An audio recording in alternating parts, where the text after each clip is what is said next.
It's kind of crazy that just only 9 months ago, on June 2nd, I believe. I don't remember when it was. June, 9 months ago, last year, 2022, was when we got the official reveal that Resident Evil 4 Remake was going to be coming out. And it was coming out a lot sooner than we were anticipated, or not anticipated for it, but um, it was coming out a lot sooner than we thought. And approximately, I mean, it was coming out less than a year after the reveal came out. We figured out that it was coming out on March 23rd, 2023. And I remember it like yesterday, sitting down at my computer, watching the reveal live for the Resident Evil 4 remake.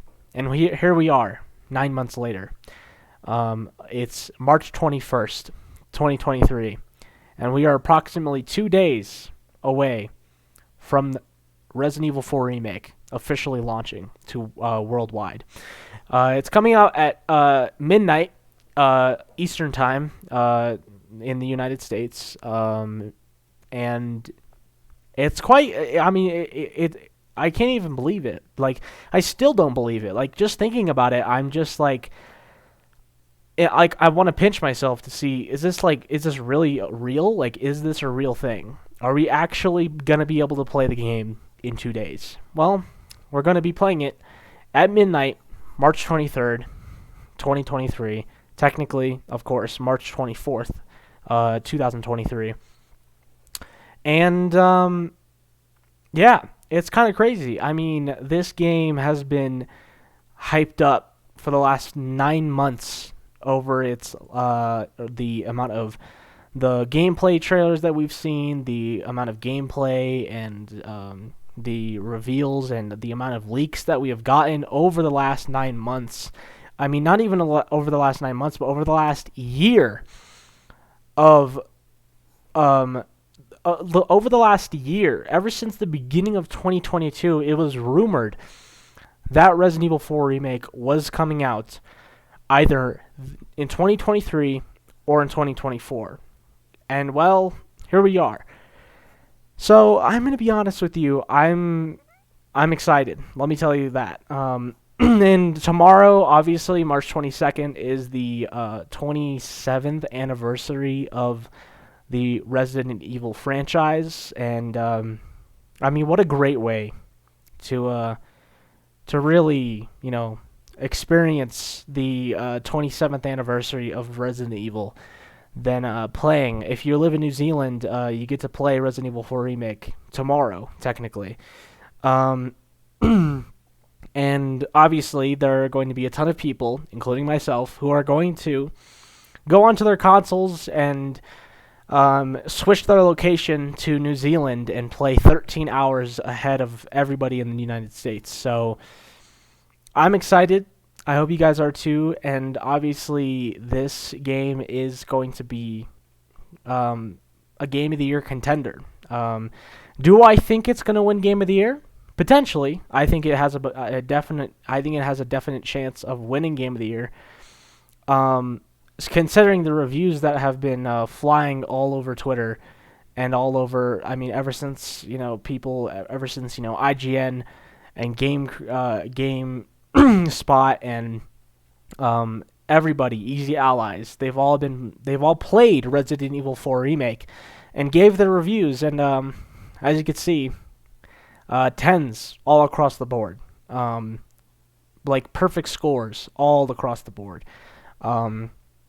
And if this doesn't speak, Game of the Year contender and potentially wins Game of the Year, I don't know what does. Obviously, the three contenders that the four, actually now I could say four contenders for Game of the Year this year are RE4 Remake, Hogwarts Legacy, The Legend of Zelda: Tears of the Kingdom, and Marvel's Spider-Man 2, which I think today leaks have been saying that Spider-Man 2 will come out this September. And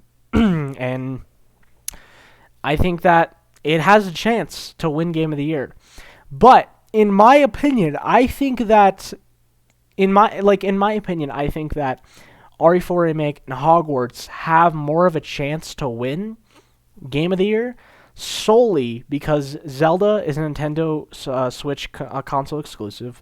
But I will say that many people, and I mean many, like millions of people, have a Nintendo Switch. Even if you don't play it, you have a Switch, and you're probably waiting for Tears of the Kingdom to come out when you get to finally play your Switch again. Or ever since, I mean, I don't know, people haven't. I mean, you probably haven't played your Switch since Breath of the Wild, so who knows?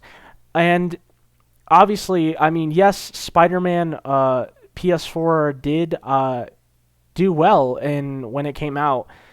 So did Marvel Spider-Man 2. But no, just keep in mind, those two games never won Game of the Year. You know why? Because they're PlayStation console exclusives. They're not games that are on Xbox or PC. I mean, just last year in August, the Marvel Spider-Man PlayStation 4 game came out on PC. Around 4 years after the game came out on PlayStation 4, back in 2018 or 17, I can't remember.